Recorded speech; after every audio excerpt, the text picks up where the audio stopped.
everybody. Welcome back to the channel. This picture made me laugh just a little bit, made me laugh and cry. Canadians after Carney fails to secure trade deal by August 1st. Yep, that's where we're going, folks. I don't know. Who knows? Anyway, it is Sunday, August 3rd, and I'm just going to reflect a little bit on some of the news of the past week. If you're new to my channel, I used to be inside the belly of the beast. I used to work for Global News. I was a newscast director, and then when I started speaking out against COVID stuff, they fired me. This reminds me so much of what's going on with Travis Donraj right now, a CBC reporter and anchor who was also having a lot of problems, and a lot of things are now being revealed about corporate media and how awful they can treat somebody who speaks up and speaks out. But anyway, on to today. Listen, my channel is just about, I present you sort of a lot of opinion commentary. I'm not a reporter or an investigative journalist like the way Sam Cooper is. You know, this is kind of what I do on my channel. So if you like my content, I encourage you to like and subscribe. Anita K is how you'll find me on YouTube. And today I'm going to talk about Carney and this, a couple of things. The fact that he couldn't reach a deal, and the fact that he's declared a two-state solution. This is a big topic. You know, one thing that I think about the Middle East, you know, nobody ever talks about it and nobody really ever gets educated on it. You know, when I think about what I learned in school, I learned about the Holocaust and I learned about what happened to the Jews, but we didn't really learn about what happened in Cambodia and other similar sort of genocides. I never learned about Stalinist Russia. I never learned about Maoist China. We barely talked about Mussolini in school. I mean, this is just my education. I thought I had good education at the time. I don't think, and we never learned diddly squat about the Middle East. So growing up, when you'd see reports on the news, I felt like I didn't have enough information or perspective to know anything of what was going on there. And even as an adult, I could say that we barely paid attention. We're paying attention now because you cannot not pay attention to it. Because like what's happening in Gaza right now looks like the equivalent of a Hiroshima or something like that. That is how bad it is. I mean, I think that people are understanding this now and catching on to this. But let's get back to this Carney. I think that like he didn't reach a deal. And I don't even think he was that proactive in reaching a deal. And I think that this is what has pissed Trump off, so that he's not even taking his phone calls. Let's have a listen to Carney just a couple of days before the deadline here and what he said. How likely is the deal by deadline? And what do you say to industry who are obviously anxious about this upcoming deadline? Yeah, well, let me start with the second part of your question, which is industry, businesses, Canadians. Yeah, they are anxious and they are concerned. They don't deserve the uncertainty that's been thrust upon them. They don't like it. They like resolution, but they'd also like they want the right kind of resolution. They want a deal that makes sense for Canada, that makes sense for Canadian business. But the assurance for Canadian business, for Canadians, is we will only sign a deal that's the right deal, that's a good deal for Canada. Yeah, but you know, you have to go make the deal. You have to talk. You have to negotiate. You can't be on this big summer break and then you come back and you hold a press conference and you tell us about a two-state solution. I'm going to talk more about that in a sec. But this is not, you're trying to get the best deal for Canadians? No, you're not. Like, I'm not here to constantly crap on Carney. I don't want to do that. I'm trying to give this globalist banker the benefit of the doubt, but he isn't making it easy. Here's what Trump had to say about this. No, I didn't like what they said, but you know, that's their opinion. I didn't like that. Not a deal breaker, but we haven't spoken to Canada today. He's called, and we'll see. What is it that he's going to say? In terms of sort of how the administration, at least, is feeling, you got some sense of that from Trump. But his Commerce Secretary, Howard Lutnick, was on with Fox Business News talking about Canada and about the prospects of what might happen over the next 7 hours. Let's take a listen to this. The Canadians put out, we're going to recognize the Palestinian state. I mean, come on, don't be so tone deaf, right? The president is totally into trying to get peace in Gaza, and you're throwing your hat in the ring from Canada. Come on. You know, they still haven't solved dairy. They still have two countries on the whole world retaliated against the United States of America tariffs. China, which we all know, and Canada. So you know what? I just don't see the president stepping off the gas. I don't see the president stepping off the gas. I think that's a really good way of putting it. I think that Donald Trump is just very annoyed.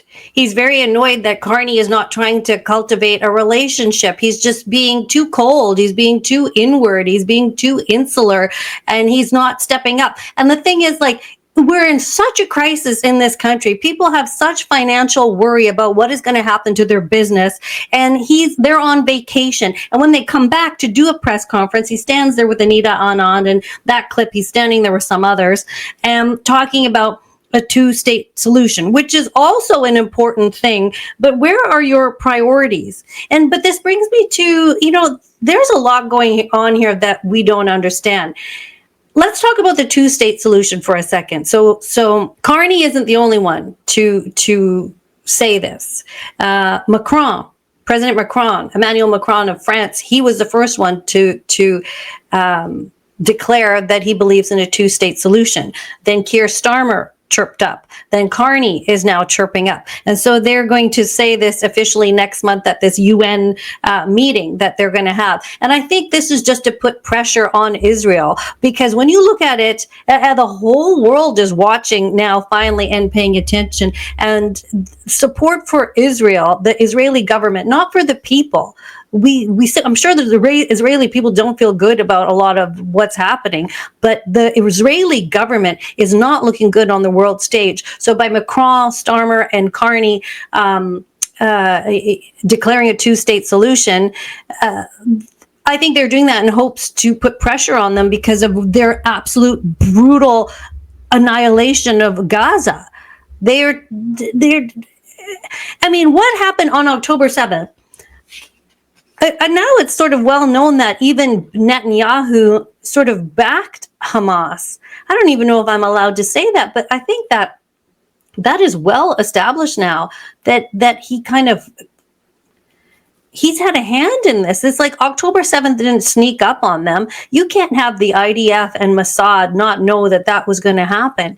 And a lot of people think that was kind of like a false flag incident to go to war. Like when you have this big sort of major terrorist attack happen, then that gives everybody that all the governments can go to war. You can do that, after 9/11, you can go morph Osama bin Laden into Saddam Hussein and go finish a war that your dad started that you wanted to finish, which is what George Bush seemed to do. And it doesn't matter if there's casualties. It doesn't matter if there's casualties on your soil, whatever.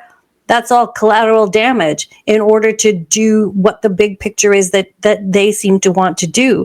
But anyway, with Canada declaring and England and France and whatnot declaring that they support a two-state solution, doesn't mean that it makes it so. Okay, so big deal. They said it. That's great. I think a lot of people support that. But that doesn't mean that.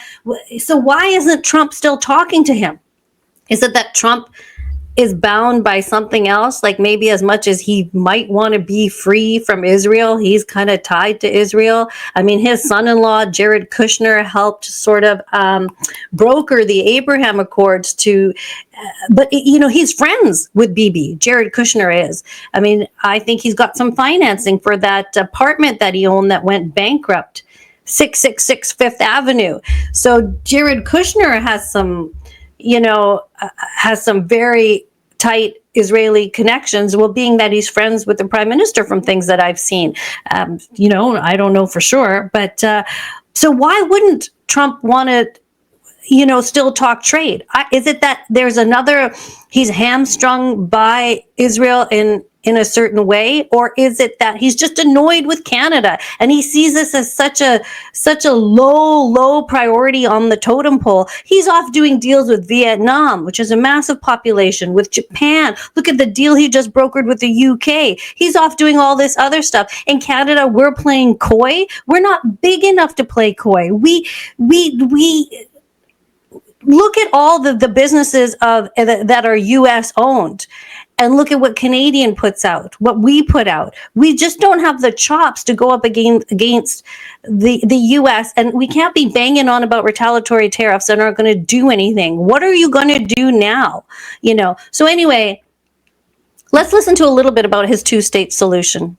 The issues around two-state solution, we've always supported, and we continue to support the two-state solution with a free and viable Palestine living in peace and side by side in peace and security with Israel. Yeah, well, that sounds great. And I think that, like I was saying in the beginning, we don't get proper education about the Middle East and about things that have gone on. I think that now I've started to learn about the Nakba and what that is, and you should look that up. I mean, it seems like Israel, the Israeli government, maybe not the people, but I don't want to sound like people. I don't want to be accused of being an anti-Semite, because I'm not. I just don't want suffering on either side. But Israel has been on a mission to brutalize or eliminate a Palestinian state. I mean, I think we all know that. And I think in 1948, the British had promised this sort of division, because they had promised Israel the land, but they'd also promised the Arabs the land, and then they kind of screwed that up. So I think they gave the Arabs a little bit, they gave them the West Bank and they gave them the Gaza Strip. They gave them two portions of land that aren't even rich and fertile in terms of farming and stuff, but that's what they got. They have no state, and I think if I was a Palestinian, I'd be really upset about this. My whole life, how do you expect them to feel towards the people that did that to them? Go look up what the Nakba is, and then go tell me how you would feel as a Palestinian. Okay, so there's that.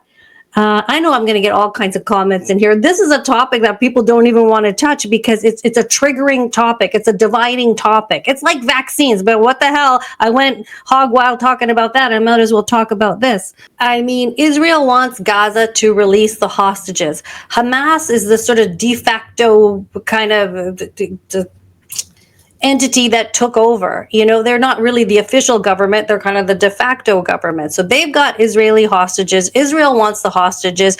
The rest of the Western world and the States is trying to help them negotiate the release. There's been different phases. Phase one, they were supposed to release 33 hostages and then negotiate a peace deal. But Israel didn't seem to want to do that. And then on it goes. And so a lot of people say Israel has the right to defend themselves after October 7th. But like I said, who was really behind all that, and what was behind all that? Because it seems that they just want to devour Gaza and to starve people that the way that they are doing. This is just, now the world knows about this, and this is just gone beyond. October 7th, I believe 1,200 people were killed, and God rest their souls. No, but that's horrific in of itself, right? But Israel has retaliated, and now 200,000 people are dead. So the Gaza Strip has a population of 2 million, and some reports say that 200,000 people have died, many of those women and children. And Gaza is done, defeated. Israel, you won. They're not even retaliating back. It's not like this is a war firing back and forth. This is just Israel firing to them. So it is rubble. The infrastructure is rubble. The roads are rubble. How can you live there? How can you function? You cannot function, so you have to leave. And this is just dividing the strip and pushing people out and pushing people out. And what does Israel want to do? They seem to want to annex and annihilate these people. There is no, they regard them as non-people, is almost what it seems like. And so where are these people going to go? They will not rest. They will not negotiate. And what do they want? Where are the people going to go? Are they going to go to Jordan or other places in the Middle East? And what is the end game? Complete destruction? Or what is the end game? I mean, Gaza is like rubble. Imagine living there, being a mother, trying to feed your children, trying to find some food. You know how that's the ultimate heartbreak when you can't look after your children or your family, or your children are starving and you're starving. I mean, we cannot let that happen. And I think that the international community is not regarding Israel in the same light. And what do they want? Like, do they want, I don't know, the end game? Like, you guys tell me. Like, do they want to form some big Middle Eastern alliance or something? Like, that would make sense, like with Bahrain and Saudi Arabia and Morocco, let's see, Sudan. I don't know. Do they want, and then be in cahoots with the U.S. also, and then will have formed like this giant NATO, Middle Eastern NATO. Is that the game? And that there's no Palestine? Like, what is the game? And does Trump know that that's what Israel wants? And he's sort of like, because of the long-standing connection of the Jewish lobby in the States, is he kind of like very hamstrung in doing what he wants to do? I don't know. I don't know the answer. And I also just think in terms of Canada, he's just very annoyed with Carney. Carney is just taking too much of a step back. I mean, if Canada has been in such a disastrous decline for 10 years, I mean, just look at us. For him to be being tone deaf on his priorities, you can declare a two-state solution, but you can also get down to business. And you should have been on the phone in meetings negotiating a long time ago. And you're not. And you're letting us down. I mean, again, Carney was the guy that, I'm going to deal with Trump. I'm the banker. I know how to do this. I've been doing this a long time. He's end up being the worst, right? Because it's like Canada and China are the only ones who are not playing ball. And this is just like, we don't have the clout as Canadians to play in the big leagues like this. So he's still not stepping it up. And I hope that Canadians can see that. And I think that they see that now. But I'm going to leave you with some words from Piers Morgan. I know he's also polarizing and annoying. Some people like him. Some people don't like him. But even like he kind of said something that made sense to me here. So I'm going to leave. I think he's a good broadcaster too.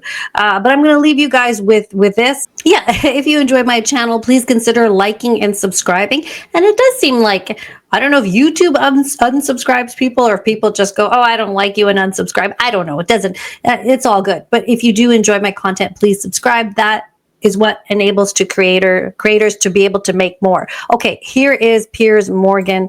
The guy that he's interviewing is some Israeli government guy who really was like didn't want to back down. If you watch this whole interview, but this is Piers, what he had to say. He wanted to create a divide and rule with the Palestinian Authority. He thought that would make Israel more secure. In fact, it had the opposite effect. It's made Israel far less secure, as has this relentless bombardment and destruction of Gaza, the killing of more than 60,000 Palestinians, 20,000 plus children. None of this has made Israel safer. It's made it more dangerous to be an Israeli. It's made it more dangerous to be a Jew living around the world. And as somebody who has always supported Israel and has many Israeli and Jewish friends, I speak as a friend when I say, end this madness.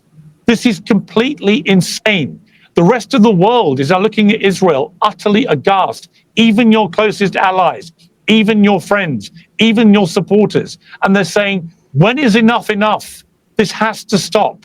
And I just don't understand why, and I've interviewed you many times. I've always found you a very respectful person to interview, and I appreciate you coming back on. But I cannot believe that you don't wake up in the morning now and see the clarity of how incredibly unpopular this war strategy is now making Israel, and that also it's not achieving its aims. You're not getting the hostages released. You're not beating Hamas because they're still operating and holding you to ransom with the hostages. None of this is working. All you're doing is apparently doing exactly what Smotrich and Ben-Gvir have articulated is the real plan, which is getting the Palestinians out of Gaza. And if you do that, then Israel will be hated for the rest of my life. That's where we're at. Anyway, this is a topic that is a very polarizing topic. I know. Let me know what you think in the comments. Be nice. Okay. don't be too harsh, okay? It's not an easy subject to talk about, and everybody's just learning as they go. So I hope that people can appreciate that. Okay, we will catch you in the next video. Thanks for watching today.